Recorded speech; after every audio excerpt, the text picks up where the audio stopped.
പ്രിയമുള്ളവരെ, എൻ്റെ ഒക്ടോബർ മാസത്തെ കലണ്ടറിൻ്റെ ഒരു അവസ്ഥ കണ്ടില്ലയോ? ഇത് നോക്കിക്കേ, കാണിച്ചു വെച്ചിരിക്കുന്നത്. ദാ ഒക്ടോബർ 2 മഹാത്മാഗാന്ധീസ് ബർത്ത്ഡേ. അവിടെ തുടങ്ങിയതാണ്. പിന്നെ ഇത് ഇപ്പോൾ IC സ്കൂളിൻ്റെ അവരുടെ എക്സാം നടന്നുകൊണ്ടിരിക്കുകയാണ്. 14 മുതൽ ഇങ്ങനെ കുറിച്ച് വച്ചിട്ടുണ്ട്. ഇന്നത്തെ ഡേറ്റ് 23 മലയാളമാണ് കേട്ടോ. കേമമായിരിക്കും. ദൈവമേ, എന്തായി തീരുമോ എന്തോ അറിയില്ല. അപ്പം മിക്ക വീടുകളിൽ ഇതൊക്കെ തന്നെ ആയിരിക്കും അവസ്ഥ എന്ന് കരുതുന്നു. ചെറിയ മക്കളുള്ള വീടുകളിൽ നമുക്കിങ്ങനെ ചിരിക്കാനായി ഒരുപാട് കാര്യങ്ങൾ കിട്ടും. അതിനെയൊക്കെ ആ രീതിയിൽ കാണുക. കുഞ്ഞുമക്കളുടെ അടുത്ത് ഒരുപാട് വയലൻ്റ് ആകാതിരിക്കുക.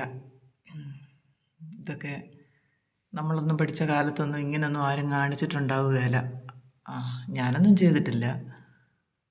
അപ്പോൾ ഇപ്പോഴത്തെ കുട്ടികളുടെ ഒക്കെ ഓരോ വികൃതിത്തരങ്ങൾ ഇതൊക്കെയാണ്. അതൊക്കെ അങ്ങ് എൻജോയ് ചെയ്യുക, അത്ര തന്നെ.